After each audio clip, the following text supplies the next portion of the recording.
اس بچی سے پوچھا اللہ کہاں ہے، تو کہا آسمان میں، آسمان کے اوپر۔ کہا میں کون ہوں، کہا اللہ کے رسول ہیں آپ صلی اللہ علیہ وسلم۔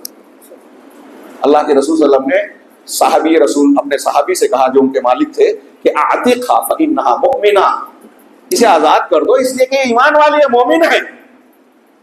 اللہ کہاں ہے اور رسول میں رسول ہوں، اتنا جاننا کافی ہے کہ یہ ایمان والی ہے۔ اور ڈاکٹر اسرار کو یہ نہیں معلوم کہ اللہ عرش پر۔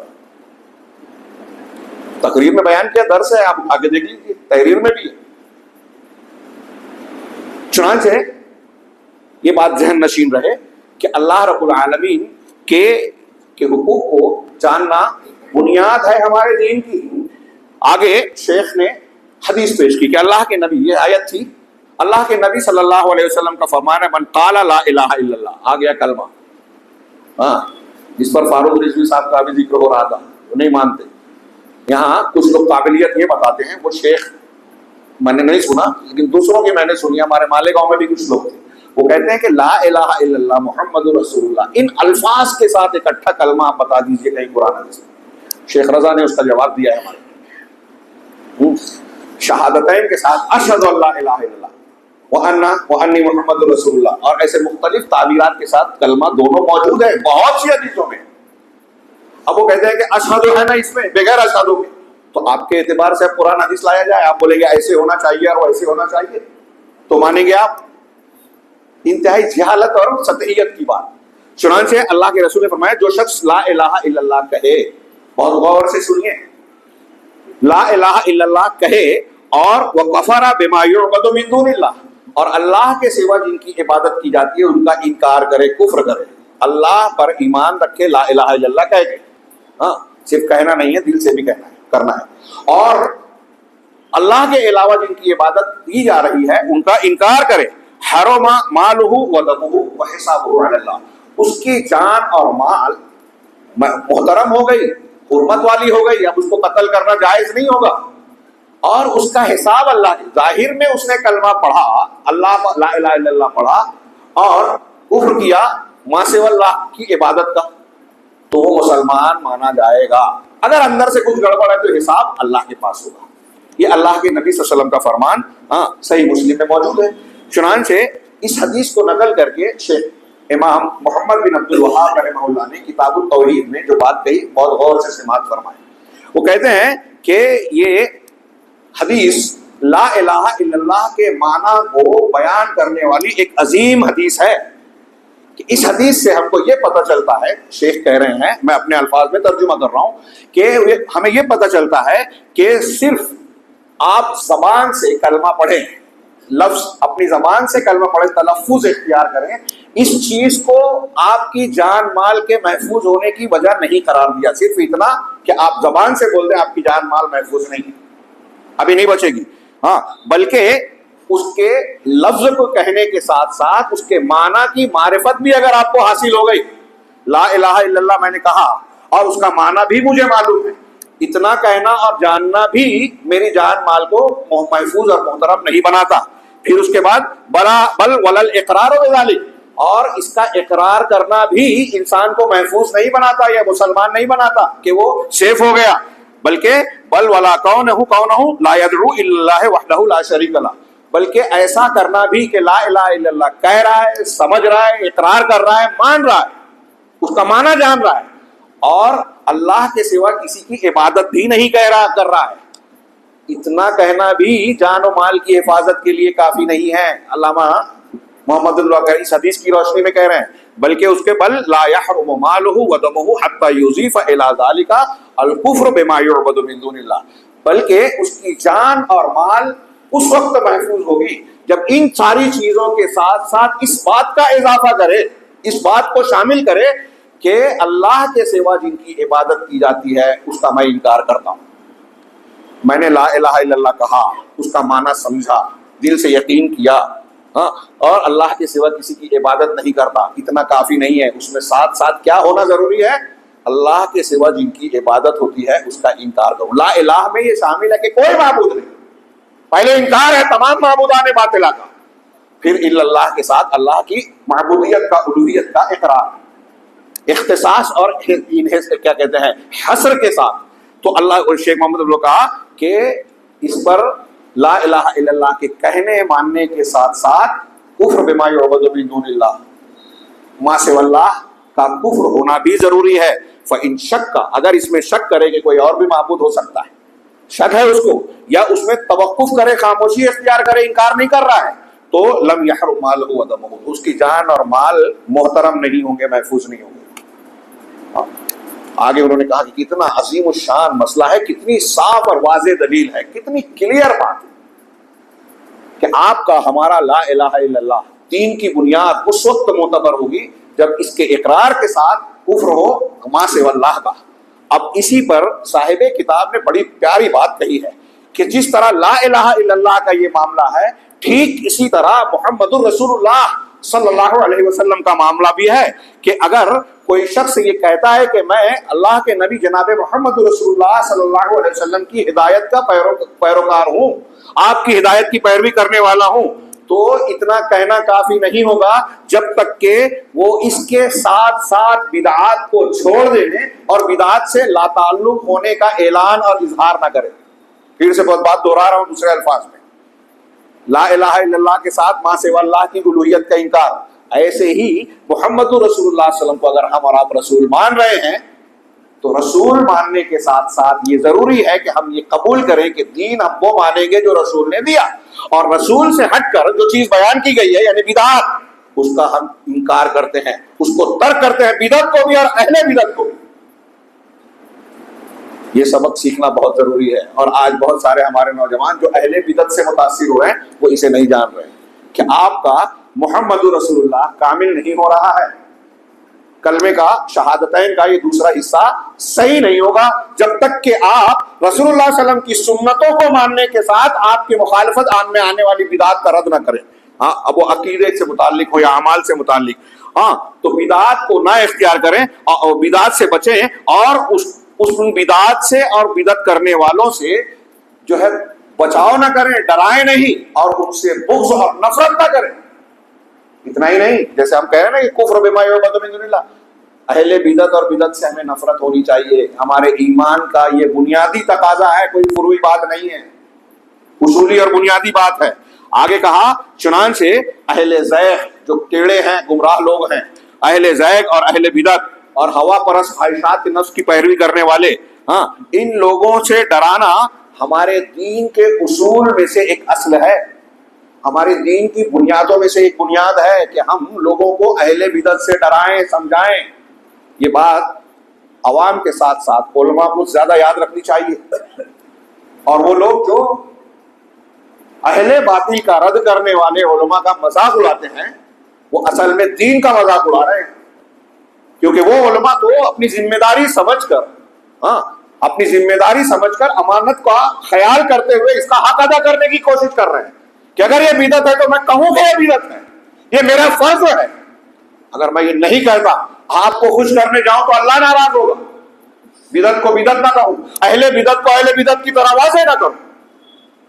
تو ایسا عالم حقیقت میں دعوت کے فریضے کو بھی نہیں سمجھ رہا ہے. چنانچہ کہہ رہے ہیں کہ ہمارے دین کے اصول میں سے ایک اصل ہے، ہاں یہ شریعت غرہ کی حفاظت کے لیے ضروری ہے، مسلمانوں کو عقائد فاسدہ سے بچانے کے لیے ضروری ہے، اور ایسی خواہشات سے بچانا اور افکار و خیالات سے بچانے کے لیے ضروری ہے جو مسلمانوں کو ہلاکت میں لے جاتے ہیں. آج پوری دنیا میں جو مسلمان کاٹے مارے جا رہے ہیں، میں یہ عقیدہ رکھتا ہوں، اور قرآن و حدیث کی دلیلوں کو اگر آپ سامنے رکھیں تو آپ بھی یہ مانیں گے کہ مسلمانوں کے اصل مسائل وہ فلسطین، غزہ میں چاہے بموں کی شکل میں اور تباہی کی شکل میں ہو رہا ہو، یا ہندوستان یا کسی ملک میں اور کسی شکل میں ہو رہی ہے، یہ انحطاط، یہ تنزلی، یہ ذلت، اس کی بڑی بنیاد شرک ہے، بدعت ہے، اور ہم اس سے سمجھوتا کرتے ہیں. جب ہم بدعت سے سمجھوتا کرتے ہیں تو اللہ کے عذاب کو دعوت دیتے ہیں. یہ میں نہیں کہہ رہا ہوں، قرآن و حدیث کی بہت سے نصوص کہہ رہی ہیں.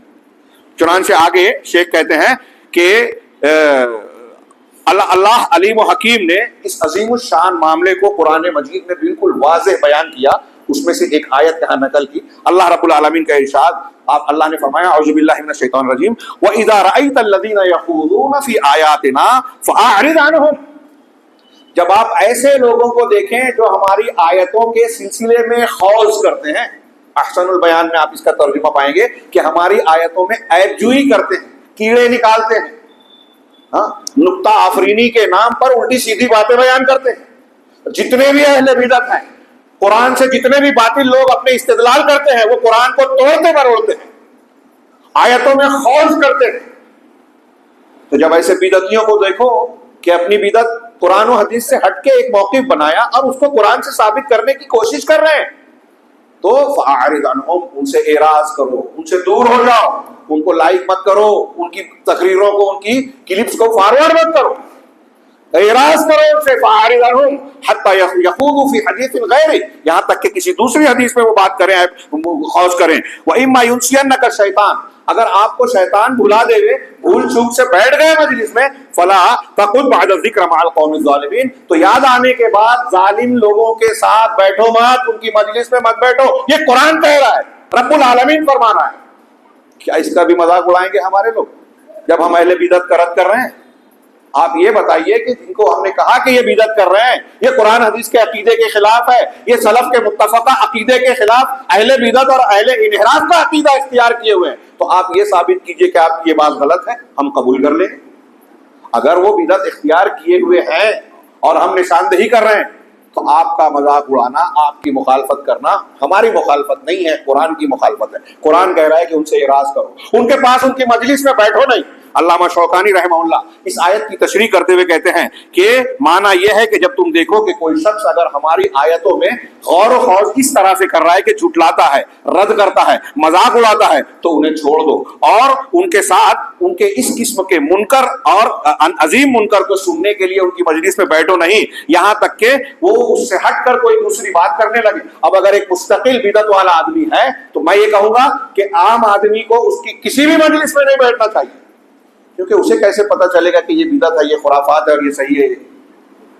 کون یہ میں صحیح بات کو سنوں گا اور غلط بات کو چھوڑوں گا؟ جب آپ کو پتہ ہی نہیں ہے اور آپ اس سے متاثر ہو رہے ہیں، اس کی خوش بیانی، شیریں کلامی، جادو بیانی سے آپ متاثر ہیں، تو آپ اس کے باطل کو بھی اختیار کر سکتے ہیں۔ ہاں، چنانچہ امام شوکانی کہتے ہیں کہ اللہ تبارک و تعالیٰ نے ایسے لوگوں سے اعراض کا حکم دیا ہے، ان مجلس والوں سے، ایسی مجلسوں سے اعراض کرنے کا حکم دیا ہے جس میں اللہ کی آیتوں کو کمتر سمجھا جاتا ہے، ان کے ساتھ کھلواڑ کیا جاتا ہے، ہاں، یہاں تک کہ وہ دوسری باتوں میں گفتگو کریں۔ اور اس آیت میں علامہ کہتے ہیں، علامہ شوکانی رحمہ اللہ، کہ اس آیت میں ہمارے لیے نصیحت ہے، وعظ ہے، ہاں، کہ ہم ان لوگوں کے لیے نصیحت ہے جو ایسے بدعتیوں کی مجلس میں بیٹھتے ہیں جو اللہ کے کلام کی تحریف کرتے ہیں اور اللہ کی کتاب اور اس کے رسول کی سنت کے ساتھ کھلواڑ کرتے ہیں اور اسے اپنی گمراہ اور منحرف آراء اور افکار کی طرف پھیرتے ہیں۔ خود ایک خیال بنایا، تعمیر کیا، اب اس کی تائید میں قرآن و حدیث کو کھینچتان کے لا کے بتاتے ہیں کہ دیکھو ہماری یہ بات قرآن کی اس آیت سے ثابت ہوتی ہے۔ آگے میں بیان کروں گا۔ ڈاکٹر اسرار، مولانا ابو العلا مودودی، سید قطب صاحب، امین احسان اصلاحی صاحب اور ایسے کتنے دانشوران قرآن کی تفسیر کر رہے ہیں۔ آپ دیکھیے علماء حق نے ان کی کتنی پکڑ کی ہے، قدم قدم پر بتایا ہے کہ قرآن کی تفسیر میں انہوں نے قرآن کی آیات، عربی کے اسلوب، اللہ کے رسول کی تفسیر، صحابہ کے موقف اور سلف کے متفقہ عقائد کے خلاف بیان کیا ہے۔ سید قطب نے سورہ اخلاص میں وحدت الوجود بیان کیا، ڈاکٹر اسرار وحدت الوجود کے قائل ہیں، تائید کرتے ہیں، کھلے طور سے کوئی چھپی بات نہیں ہے۔ وحدت الوجود میں نے بارہا بیان کیا اور علماء سے آپ نے سنا ہوگا کہ اہل علم کہتے ہیں کہ روئے زمین پر پائے جانے والا سب سے گھناؤنا کفر اور شرک ہے۔ علامہ ابن ابی العز حنفی رحمہ اللہ نے شرح العقیدہ طحاویہ میں کہا کہ اگر کوئی حلول اور اتحاد کے عقیدے کا قائل ہے، اللہ تعالیٰ لوگوں میں حلول کر جاتا ہے اور ساری چیزیں متحد ہو جاتی ہیں، خالق اور مخلوق ایک ہو جاتے ہیں، ایسے عقیدے کو اگر کوئی مانتا ہے تو اس کا کفر نصارہ کے کفر سے زیادہ گھناؤنا ہے۔ یہ ان کی عبارت کا ترجمہ میں نے کہا ہے، کیا ہے علامہ ابن ابی العز الحنفی، کہ جو شخص حلول و اتحاد کو مانتا ہے نصارہ کے کفر سے زیادہ گھناؤنا اور شنیع کفر ہے، کیوں؟ انہوں نے کہا دیکھیے کہ نصارہ نے تو صرف حضرت عیسیٰ علیہ السلام کے بارے میں یہ مانا کہ اللہ نے حلول کر لیا یا اللہ نے انہیں بیٹا بنا لیا، تو اللہ نے ان کو کہا کہ یہ کافر ہو گئے، لقد کفر الذین قالوا ان اللہ ثالث ثلاثہ، اور دوسری آیت ہے اللہ نے ان کو کافر کہا، ایک کو مانا تو۔ اور یہ وحدت الوجودی عقیدہ تو کہہ رہا ہے کہ ہر چیز میں اللہ ہے، آپ کے اندر ہے، میرے اندر ہے، اس پنکھے میں ہے، اس چھت میں ہے، اس دیوار میں ہے، درختوں میں ہے، پیڑوں میں ہے، حیوانات میں ہے، نباتات میں ہے۔ نعوذ باللہ نعوذ باللہ۔ ہمارے دیوبند کے مفتی صاحب نے ناندیڑ میں جواب کہا، اسٹیج سے کہا کہ یہ بات صحیح ہے کہ ہمارے ناندیڑ کے مفتی صاحب نے جو کہا تھا کہ ہندو جس مورتی کی عبادت کرتا ہے اس میں بھی اللہ ہے، مطلب آپ مورتی کی عبادت کر رہے ہیں تو اللہ کی۔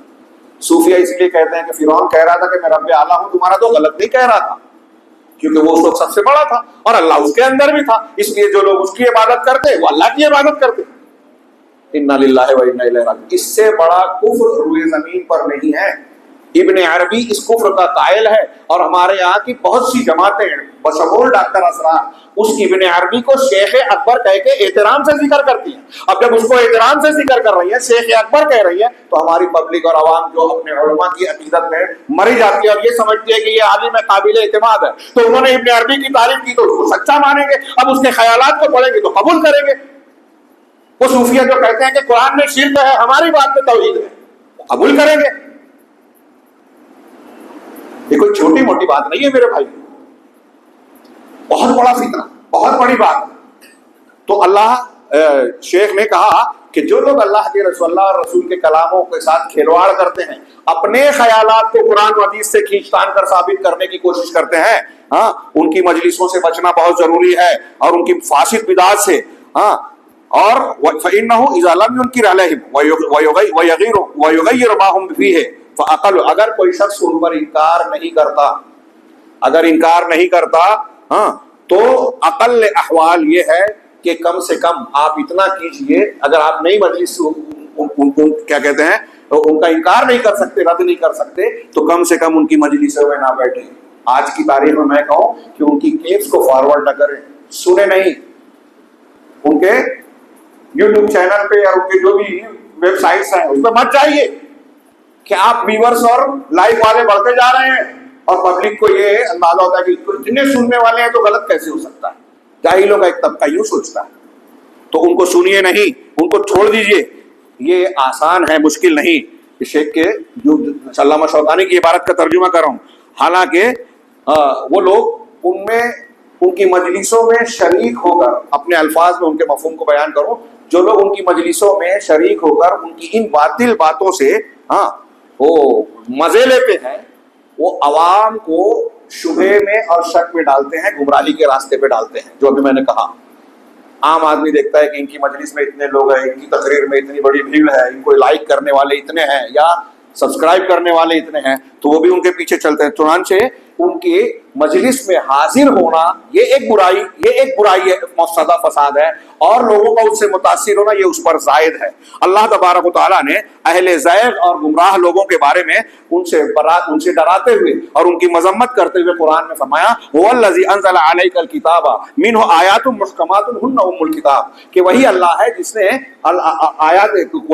الکتاب کو نازل کیا۔ اس کتاب یعنی قرآن میں کچھ محکم آیتیں ہیں، بالکل واضح، صاف، کلیئر، ہن ام الکتاب، اور یہی اصلی کتاب کی اصل ہیں، بنیاد ہیں، مقصود ہیں۔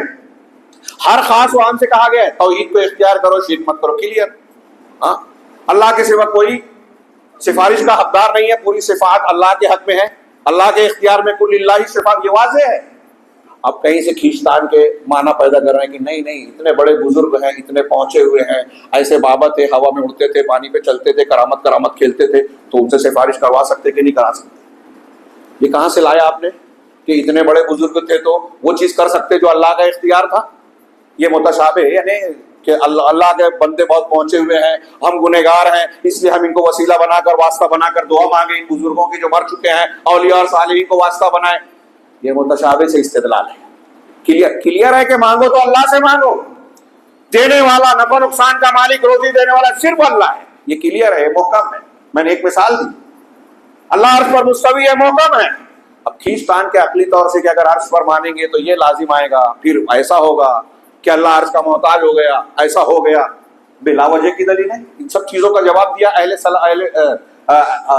ہمارے سلف نے، بھرپور جواب دیا کہ اللہ عرش پر مستوی ہے تو عرش کا محتاج نہیں. جیسے کرسی پر ہم بیٹھے ہوئے ہیں تو اوپر بیٹھنے کے لیے ہم کرسی کے محتاج، کرسی ہٹا لے گر جائیں گے؟ نہیں. نیچے والی چیز اوپر والی کو سنبھالے ضروری نہیں ہے. ہاں، دنیا نیچے ہے، آسمان اوپر ہے، تو کیا اس دنیا پر آسمان ٹکا ہوا ہے؟ ہاں، یہ دنیا نہیں رہتی تو آسمان گر جائے گا؟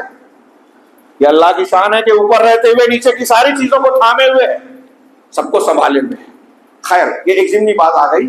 میں عرض کر رہا تھا کہ اللہ رب العالمین نے فرمایا کہ وہ اصل کتاب ہے، محکم آیتیں، وَأُخَرُ مُتَشَابِهَاتٌ، اور کچھ متشابہات ہیں.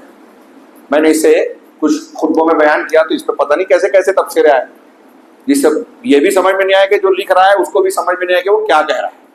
متشابہ کا ایک مفہوم میں بیان کروں کہ جس میں احتمال ہے. اب متشابہ ہو یا حروف مقطعات ہو، ہمارا یہ عقیدہ ہے اور ماننا چاہیے کہ کوئی بھی چیز قرآن میں غیر ضروری نہیں ہے. چاہے ہم کو اس کا معنی معلوم نہ پڑا، الف لام میم، ہمیں اس کا معنی نہیں معلوم، لیکن اس کا بھی مقصد ہے، بلا وجہ نہیں ہے، زائد نہیں ہے. قرآن کا یہ الفاظ چیلنج کر رہے ہیں، قرآن کی حقانیت کی دلیل بن رہے ہیں، اور مقاصد لوگوں نے بیان کیے. تو غیر ضروری کچھ بھی نہیں ہے، لیکن جو کلیئر ہے اس پر عمل کرنا ہے. اور جس میں احتمال ہے، احتمال والی آیتوں کو نظیر بنا کر کلیئر والی آیتوں کو رد کرنا، یہ گمراہی ہے. وہی اللہ رب العالمین نے بیان فرمایا کہ والذین فاما الذین فی قلوبہم زیغ فیتبعون ما تشابہ منہ ابتغاء الفتنہ وابتغاء تاویلہ. رہے وہ لوگ جن کے دلوں میں کجی ہے، ٹیڑھ پن ہے، تو وہ ان آیتوں کے پیچھے پڑتے ہیں جس میں جو متشابہ ہیں، فتنے کی چاہت میں وہ فتنہ پیدا کرنا چاہتے ہیں، گمراہی اختیار کرنا چاہتے ہیں. یہ آیت پوری پڑھی ہے اور اس کے بعد حضرت عائشہ صدیقہ رضی اللہ تعالیٰ نے کہا کہ اللہ کے رسول صلی اللہ علیہ وسلم نے ان آیتوں کو پڑھا اور اس کے بعد فرمایا، نبی کریم صلی اللہ علیہ وسلم کا یہ فرمان، ہاں، یہ ابن حبان نے اپنی صحیح میں نقل کیا، علامہ البانی رحمہ اللہ نے اسے صحیحہ میں نقل کیا. وہ کہتے ہیں کہ اللہ کے رسول صلی اللہ علیہ وسلم نے ان آیتوں کو پڑھا اور اس کے بعد کہا اذا رأیتم الذین یجادلون فیہ فہم الذین عن اللہ فاحذروہم. یہی وہ لوگ ہیں، جب تم دیکھو ایسے لوگوں کو جو قرآن کی آیتوں کے سلسلے میں جدال کر رہے ہیں، واضح معنی ہے کھینچتان کر کے بحث کر رہے ہیں بلا وجہ کی، تو اللہ رب العالمین نے انہی لوگوں کو مراد لیا ہے، تم ان سے بچو. یہ اللہ کے رسول روک رہے ہیں قرآن کا الٹا سیدھا معنی بیان کرنے والے. اب وہ نام کچھ بھی لے لیجیے آپ، جہمیہ ہو، قدریہ ہو، معتزلہ ہو، صوفیہ ہو، فلانے ہو، ڈماتے ہو، آج کل کے کچھ گمراہ ہو، ڈاکٹر اسرا ہو، ان سے بچو. اللہ کے رسول کہہ رہے ہیں کہ قرآن کی آیتوں کو توڑ مروڑ رہے ہیں، غلط معنی بیان کر رہے ہیں، جدال کر رہے ہیں، تو ان سے بچو. ہاں، یہ چیز جو ہے اللہ کے رسول صلی اللہ علیہ وسلم کی سیرت سے بھی واضح ہے. ہاں، وقت کم پڑ جائے گا اس لیے میں یہاں صرف اشارہ کروں کہ اللہ کے رسول صلی اللہ علیہ وسلم کی سیرت سے یہ چیز موجود ہے. اس کا ذکر کرتے ہوئے شیخ نے وہ روایت نقل کی جس میں عبداللہ بن الخویسرہ التمیمی، اس شخص نے اللہ کے رسول صلی اللہ علیہ وسلم کو غنیمت تقسیم کرنے کے وقت کہا تھا کہ انصاف کیجئے. آپ نے کہا کہ وَمَن يَعْدِلْ إِذَا لَمْ أَعْدِلْ، کہہ رہے اگر میں انصاف نہیں کروں گا تو پھر کون کرے گا؟ حضرت عمر بن خطاب نے کہا کہ مجھے اجازت دیجیے اللہ کے رسول کی گردن مار دوں. ہاں، تو اللہ کے رسول نے فرمایا کہ انہیں اسے چھوڑ دو. ہاں، اس کے کچھ ایسے ساتھی ہوں گے کہ تم میں کا ایک شخص اپنی نماز کو اس کی نماز کے سامنے حقیر سمجھے گا. اللہ کے رسول اللہ کس سے کہہ رہے ہیں؟ صحابہ سے. صحابہ کی نماز کیسی تھی؟ شاندار، زبردست، ہماری نماز کی طرح نہیں تھی، بہت اعلیٰ تھی. لیکن اللہ کے رسول اللہ صحابہ سے کہہ رہے ہیں کہ تم لوگ اپنی نمازوں کو ان لوگوں کی نمازوں کے مقابلے میں حقیر سمجھو گے، اپنے روزوں کو ان کے روزوں کے مقابلے میں حقیر سمجھو گے. لیکن یہ روزہ نماز بہت شاندار کریں گے، لیکن آگے اللہ کے رسول نے کہا یمرقون من الدین کما یمرق السهم من الرمیہ، یہ دین سے ایسے نکل جائیں گے جیسے تیر شکار کو چھید کر نکل جاتا ہے. ہاں، اور اس کے پر میں اگر دیکھا جائے گا تو اس کے تیر کا، اس کے بدن کا کوئی بھی نشان نظر نہیں آئے گا. ہاں، اور جب اپنے اس کے آگے کے حصے میں تیر کے اگلے حصے میں دیکھے یا پچھلے حصے میں کچھ بھی نظر نہیں آئے گا. ہاں، تو یہ کہہ رہے ہیں کہ اللہ کے رسول صلی اللہ علیہ وسلم نے فرمایا اس حدیث کے اندر کہ ایک آدمی نماز بہت اچھی پڑھ رہا ہے، روزہ بہت اچھا رکھ رہا ہے، صحابہ کے کہ روزے اور نماز اس سے کم نظر آ رہے ہیں. بعض روایتوں میں یہ بھی ہے کہ ان کی قرت کے سامنے تم اپنی قرت کو حقیر سمجھو گے. قرآن پڑھیں گے لیکن حلق سے نیچے نہیں اترے گا, اس کو غلط معنی دیں گے, صحیح مطلب نہیں سمجھیں گے. ایسے لوگ جو قرآن کو غلط سمجھیں گے, سمجھائیں گے, یہ جو میں کہہ رہا ہوں یہ بھی حدیث میں ہے کہ قرآن پڑھیں گے لیکن حلق کے نیچے نہیں اترے گا, اس کا غلط معنی لیں گے, اس کی تشریح ہے, دین سے نکل جائیں گے. اللہ کے رسول نے فرمایا اگر مجھے مل جائے تو میں ماروں گا, قتل کروں گا, مل جائے تو قتال کرنا. رسول اللہ علیہ وسلم سوچئے تھوڑی دیر کے لیے, آج کے زمانے میں میں اکثر اس حدیث کی بات جب آتی ہے تو سوال کرتا ہوں کہ آج ہمارے یہ جو نوجوان کسی سے بھی متاثر ہو جاتے ہیں بغیر اصول کے, وہ اگر ایسے خارجیوں کو دیکھ لیں کہ اتنی اچھی نماز پڑھ رہے ہیں, اتنا اچھا روزہ رکھ رہے ہیں, تو ان کے بارے میں کیا کریں گے؟ وہ لائک کریں گے کہ نہیں کریں گے؟ بہت لائک کریں گے یہ نوجوان. اور اللہ کے رسول کہہ رہے ہیں مار دینا, مجھے مل جائے تو آج کی طرح قتل کروں گا. اس کا مطلب کہ ظاہری ہی نماز, روزہ یا کچھ نیکیاں اگر نظر کسی کی آ رہی ہے, بہت اچھی تقریر کر رہا ہے, بہت اچھا بیان دے رہا ہے, تو اس سے جو ہے متاثر ہونے کی ضرورت نہیں. میں نے جو روایت کی وہ بھی اس میں آگے نقل ہے. ہاں, کہہ رہے ہیں کہ اسی مسلک پر اللہ کے رسول صلی اللہ علیہ وسلم نے جو تعلیم دی تھی, اور بھی حدیثیں پیش کی جا سکتی ہیں, اسی مسلک پر خلفائے راشدین بھی چلے. چنانچہ بنو تمیم کا ایک آدمی جسے سبیغ بن اصل کہا جاتا تھا, یہ مدینہ آیا, اس کے پاس کچھ کتابیں تھی, یہ قرآن کی کچھ آیتوں متشابہات کے بارے میں سوالات اٹھانے لگا. سوال اٹھتا, لوگوں سے بیٹھتا تو قرآن کی آیت, کسی نے آ کے حضرت عمر بن خطاب سے کہا کہ یہ سبیغ نامی شخص آیا ہے اور ایسا ایسا کرتا ہے, کہا بلاؤ اسے, اور اس کے لیے کھجور کی ٹہنیاں تیار کر کے رکھی, اور جب وہ آیا تو اس سے کچھ بات کیے بغیر پہلے اس کے سر میں مارنا شروع کیا. تم قرآن کے بارے میں ایسا ایسا کہتے ہو, سوال اٹھاتے ہو, متشابہ باتیں کرتے ہو. آج ہمارے یہاں اس پر لوگ قابلیت بیان کرتے ہیں, تقدیر پر سوال, حدیثیں سمجھ میں نہیں آ رہی ہے. اللہ رب العالمین نے قرآن مجید میں بتایا کہ عرش پر مستوی ہے اور اللہ کی یہ صفات ہے, اس پہ سوالات اٹھانا, ہمارے یہاں لوگ اس کو قابلیت کا مظاہرہ سمجھتے ہیں. حضرت عمر نے مارا, سر سے خون نکلنے لگا. سبیغ نے کہا کہ اللہ کے عمر امیر المومنین مجھے چھوڑ دیجئے, میرے سر میں جو خناس تھا, گمراہی تھی, وہ نکل گئی. آپ نے اس کو قید کروایا, پھر دوبارہ بلا کے مارا, پھر اس کو اس کے علاقے میں بھیجا تو وہاں کیا والی کو کہہ دیا کہ دیکھو یہ لوگوں کی مجلس میں نہ بیٹھے, لوگوں کو کہنے اس سے دور رہے. دوسری روایت بھی اس میں نقل کی حوالوں کے ساتھ کہ اس کا معاملہ یہ تھا کہ اس کی خود بڑی بری حالت ہو گئی تھی, کھجلی زدہ, خارش زدہ ہو گیا, اور کسی مجلس میں جاتا تو مجلس کے لوگ اٹھ کے اس کو چھوڑ کے چلے جاتے. اس نے معافیاں مانگی. صحابہ کرام اور تابعین کے زمانے میں کوئی شخص بدعتی ہوتا, قرآن کے غلط معنی بیان کرتا, تو اسے مجلس میں بیٹھنے نہیں کیا جاتا, اس کا ساتھ اختیار نہیں کیا جاتا. آج ہمارے یہاں لوگ لائک کرتے ہیں, اور اگر اس کا کوئی رد کرتا ہے تو رد کرنے والے کا مذاق اڑاتے ہیں. کیا منہج لگا رکھا ہے, یہ چھوٹی بات ہے. صحابہ کرام کا یہ طریقہ دیکھیے. پھر اس کے بعد انہی خارجیوں کے تعلق سے حضرت علی رضی اللہ تعالیٰ عنہ, یہ اور بھی روایتیں سبیغ کے بارے میں نقل کی, میں اسے چھوڑ رہا ہوں وقت کی قلت کی وجہ سے. اللہ کے رسول صلی اللہ علیہ وسلم حضرت علی رضی اللہ تعالیٰ عنہ نے ان حدیثوں کی بنیاد پر خوارج کے ساتھ قتال کیا, ان کو قتل کیا. انہی خارجیوں میں سے خارجی عبد الرحمن ابن ملجم نے حضرت علی رضی اللہ تعالیٰ عنہ کو شہید کیا. قرآن کا حافظ تھا, قرآن پڑھانے والا تھا. مصر میں حضرت عمرو بن عاص نے کہا کہ یہاں قرآن پڑھانے والا بھیجیے, تو حضرت عمر فاروق نے اپنے زمانے میں اس کو بھیجا تھا قرآن پڑھانے, لیکن بعد میں گمراہی کا شکار ہوا, سبائی ٹولے سے وابستہ ہو گیا. یہ دیکھیے بدعتیوں کے ساتھ جانے کا کیا انجام ہوتا ہے.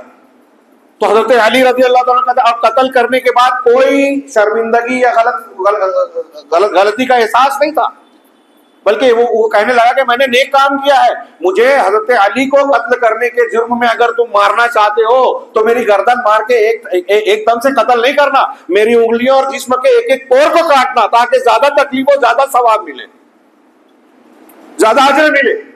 آج ہمارے یہاں بہت سارے نوجوانوں کو ایسا ہی نشہ پلا دیا, خارجیت پائی جاتی ہے. جدید دور کی تحریکیت میں, اخوانیت میں مسلمانوں کو خوارج کا عقیدہ تھا کہ گناہ کبیرہ کا مرتکب اگر کوئی مسلمان ہو گیا تو اسلام سے خارج ہو گیا, کافر ہو گیا, اسی پہ مر گیا تو جہنم میں ہمیشہ ہمیشہ رہے گا. ایک مسلمان ہے, زنا کر لیا, چوری کر لیا, تو وہ اسلام سے خارج ہو گیا, جھوٹ بول دیا, اسلام سے خارج ہو گیا.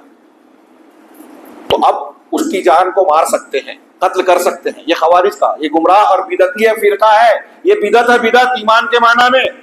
اور ہمارے ہاں سید قطب اور ان کے ماننے والے اور لوگ تحریکیت کی فکر ہے. میں نام لوں تو لوگوں کو برا لگتا ہے, نام نہ لو تو لوگ سمجھتے نہیں ہیں. بڑی مصیبت ہے. سلف کا یہ بھی طریقہ ہے کہ جس سے گمراہ ہونے کا اندیشہ ہو اس کا نام لے کر رد کیا جائے. علامہ البانی نے شرح العقیدہ الطحاویہ کے وہ مقدمے میں بڑی تفصیلی گفتگو کی ہے اس پر، ملاحظہ فرمائیں. اور دوسرے علماء نے، مولانا ابو العلا مودودی صاحب ان کی فکر سے متاثر ہوئے سید قطب، اور انہوں نے اپنی کتابوں میں لکھا فی ظلال القرآن اور دوسری کئی کتابوں میں کہ آج مسلمانوں کا جو معاشرہ ہے پوری کی پوری دنیا میں، اگرچہ وہ ممبروں محرابوں سے اشہد ان لا الہ الا اللہ اشہد ان محمد رسول اللہ کا نعرہ بلند کر رہے ہیں، اذانیں دے رہے ہیں، لیکن حقیقت میں یہ جاہلی معاشرہ ہے، یہ اسلام سے خارج ہے، یہ مسلمان نہیں ہے. یہ میں نے بہت جگہ پیش کیا ہے، آپ نے سنا بھی ہوگا، پڑھا بھی ہوگا. اور اسی فکر کے قائل ہیں ہمارے ہاں وہ لوگ جو جذباتی نوجوان جو مسلمانوں کو مارنے کے لیے، دھماکے کرنے کے لیے، مسجدوں میں حملے کرنے کے لیے تیار ہو جاتے ہیں. عالم اسلام میں یہ فطرہ اتنا عظیم الشان ہوا کہ گزشتہ 10-15 سالوں میں مسلمانوں کے ہاتھوں لاکھوں مسلمان مارے گئے. چھوٹی موٹی بات نہیں ہے. اور جب ہم اس کو رد کرتے ہیں تو لوگ کہتے ہیں آپ کیا بیان کر رہے ہو، پوری قوم کو بدنام کر دیا، اسلام کا چہرہ بگاڑ دیا. وہ اسلام کو محبت، الفت، نرمی، بھائی چارے کی تعلیم دیتا ہے. دنیا ان کی وجہ سے کہہ رہی ہے کہ وہ انتہا پسندی اور دہشت گردی کو فروغ دیتا ہے. اسلام اس داغ دھبے سے پاک ہے، بالاتر ہے، لیکن اس کی بدنامی کی وجہ یہ غلط فکر اور عقیدے کے لوگ ہیں. اور ڈاکٹر اسرار صاحب بھی خلافت کے قیام کے یہی وہ تھے، قائل تھے. اور انہوں نے انقلاب کے لیے شاید وقت نہ پہنچے، میں بیان نہ کر پاؤں، انہوں نے کہا کہ خمینی نے ہماری رہنمائی کی ہے انقلاب کے لیے، ایران کا جو انقلاب ہے وہ ہمارے لیے نمونہ ہے، وہ ہمارے لیے مشعل راہ ہے. ان کی کتاب پڑھیے ڈاکٹر اسرار صاحب کی، شیعہ سنی میں مفاہمت کی اہمیت و ضرورت. شیخ وقت ہے نا، شیعہ سنی میں مفاہمت و اہمیت و ضرورت. میں بھی اس کا حوالہ دوں گا، اس کی کچھ باتیں پیش کروں گا. یہ کیسے بدعتی ہے، یہ کھلے بدعتی ہے، اہل سنت والجماعت کے خلاف ہے. صحابہ کے معاملے میں، اللہ کی ذات کے تعلق سے عرش پر ہونے کے عقیدے کے معاملے میں، وحدت الوجود کے معاملے میں روافض کی تائید کرتے ہیں، ان کی تعریف کرتے ہیں. مملکت سعودی عربیہ جو مملکت التوحید کہلانے کے لائق ہے اس کی برائی کرتے ہیں. ویل للعرب کی حدیث کا غلط مفہوم بیان کر کے سعودی عرب کو اس کا مصداق بنایا جاتا ہے اور لوگوں میں برائیاں کرتے ہیں. یہ حدیث نہیں بیان کرتے کہ اسلام اور ایمان جو ہے وہ مدینہ میں لوٹ آئے گا جب فتنے آئیں گے، تو مرکز تو وہیں رہے گا، حق وہیں رہے گا. لیکن یہ تہران میں ڈھونڈتے ہیں، انہوں نے دورہ کیا تھا. خیر آگے کہہ رہے ہیں کہ خلیفہ راشد حضرت علی بن ابی طالب رضی اللہ تعالیٰ عنہ نے بھی ان کے ساتھ جنگ کی. کچھ باتوں کو چھوڑ رہا ہوں. اور وہ کہتے تھے کہ حضرت علی کہتے تھے کہ عنقریب ایک قوم ایسی آئے گی جو تم سے جدال کریں گی، انہیں سنتوں کے ذریعے سے پکڑنا، گرفت کرنا، اس لیے کہ سنتوں کو جاننے والے قرآن کے سب سے زیادہ جانکار ہوتے ہیں. یہ ہمارے سلف کی باتیں 1 لائن 2 لائن کی کئی مضمون کے برابر ہوتی تھی. غور کیجئے، آج ہمارے یہاں قرآن کی تشریح اور تفسیر کرتے ہوئے جو ادھر ادھر کی باتیں کرتے ہیں، الٹی سیدھی باتیں بیان کرتے ہیں نکتہ آفرینی کے نام پر، اس کو لوگ سمجھتے ہیں کہ بہت پیاری بات کہی، بڑا زبردست خطاب کیا، درس دیا. سنت کو چھوڑتے ہیں. اب جیسے آپ دیکھیے کہ تدبر قرآن، غالباً شیخ صلاح نے لکھا کہ انہوں نے جتنی صحیح حدیثوں سے اپنی تدبر میں 18 جلدوں کی کتاب ہزاروں صفحات پر مشتمل، قرآن کی تفسیر کے نام پر، جتنی صحیح حدیثوں سے استدلال نہیں کیا، اس سے زیادہ صحیح حدیثوں کو رد کیا ہے اپنی کتاب، اپنی اس تفسیر. عقلانیت، تفسیر بالرائے کے جگہ جگہ مشاہدے ہو سکتے ہیں جو ناجائز ہے، حرام ہے. تفہیم القرآن میں بھی آپ کو یہ بات نظر آئے گی. تو ہمارے یہاں لوگ قرآن کے شعوری مطالعے کی دعوت دیتے ہیں اور شعوری مطالعہ قرآن کا کہتے ہیں، اور اپنے عالم، اپنے بانی، اپنے رہنما کی فکر کو پلانا چاہتے ہیں قرآن کے نام پہ. بہت اچھی طرح سمجھے اس کو. تو تفسیر قرآن کا معنی اور مفہوم سب سے بہتر وہ بیان کریں گے جو سنت کو سب سے زیادہ جاننے والے ہیں. اور صحابہ اور تابعین اسی مسلک پر چلے، اور ان کے بعد ان کی پیروی کرنے والے جو احسان کے ساتھ اس امت کے علماء ہیں وہ بھی اسی راستے پر چلے. میں 2-4 اقتباس پیش کرنا چاہتا ہوں کہ یہ تو میں نے تھوڑا سا اشارہ کیا کہ اللہ کے قرآن کی آیتیں 2 پیش کی، حدیثیں پیش کی، 1 2 3 کئی ایک حدیثیں، اور پھر اس کے بعد صحابہ کا 1-2 بطور نمونے کا عمل بتایا. ایسی 20 مثالیں ملے گی کہ وہ مخالفت کو برداشت نہیں کر سکتے تھے، باطل کا بالکل کھلا رد کرتے تھے. اب یہ میں کچھ ایسے اقتباسات پیش کر رہا ہوں جو لوگ ہمارا نام لے کر کسی کا رد کرنے یا اہل بدعت کی مخالفت کرنے پر اعتراض کرتے ہیں، وہ غور کریں، اس آئینے میں دیکھیں ہمارے علماء سلف جو صحابہ، تابعین، تبع تابعین اور ائمہ حدیث و فقہ کے متفقہ عقیدے کو جو بیان کیا. امام لالکائی کہتے ہیں کہ نبی کریم صلی اللہ علیہ وسلم سے جو مروی ہے کہ اہل بدعت سے آپ مناظرہ، بحث و مباحثہ نہ کریں، ان سے جدال نہ کریں، ان سے بات چیت نہ کریں، ان کے جدید اور بدعتی اقوال کو سنیں بھی نہیں، ان کے خبیث آرا کو سنیں نہیں. یہ جو بیان کیا گیا اس سلسلے میں ایسی ثم ذکر احادیث، امام لالکائی نے اس کا ذکر کیا کہ اس چیز کا سیاق جو اللہ کے رسول صلی اللہ علیہ وسلم سے مروی ہے کہ آپ وہ اہل بدعت کی باتوں کو سنیں نہیں، بات چیت نہ کریں، ان کی مجلسوں میں نہ بیٹھیں، ان کی بدعتی باتوں کو سننے سے بھی بچیں اور ان کی خبیث رائے کو نہ سنیں. اس کے بعد انہوں نے متعدد احادیث اور اقوال کو ذکر کیا. پھر انہی میں سے کچھ اقوال پیش کر رہے ہیں. امام مجاہد کہتے ہیں، امام مجاہد کئی صحابہ کے شاگرد ہیں، حضرت عبداللہ ابن عمر کے نمایاں شاگردوں میں سے 10 یا 20 سال شاگرد رہے. چنانچہ وہ کہتے ہیں کہ ابن عمر رضی اللہ تعالیٰ عنہ سے کہا گیا، ایک صحابی ہے ابن عمر، حضرت عمر کے فرزند، الرجل الصالح، اللہ کے رسول نے فرمایا تھا. کہا ابن عمر کہتے ہیں کہ ایک شخص نجدہ، ایک شخص ہے وہ ایسا کہتا ہے، یعنی دین کے بارے میں غلط سلط باتیں کرتا ہے. تو حضرت ابن عمر صحابی ہیں، ہم لوگ اپنے آپ کو بہت قابل سمجھتے ہیں. ہمارے یہاں جب بولا جاتا ہے کہ ان کو مت سنو تو ایک عام آدمی یا ہمارے درمیان کا سمجھتے ہیں کہ یہ پبلک کو بولا جا رہا ہے میں کچھ خاص ہوں، میں بہت سمجھدار ہوں، اس لیے میں سن سکتا ہوں. صحابی رسول کا طریقہ دیکھیے، وہ کہہ رہے ہیں کہ فجعل لا يسمع منه، تو حضرت ابن عمر اس کی بات کو سننے سے گریز کرنے لگے کہ نہیں میں نہیں سنوں گا.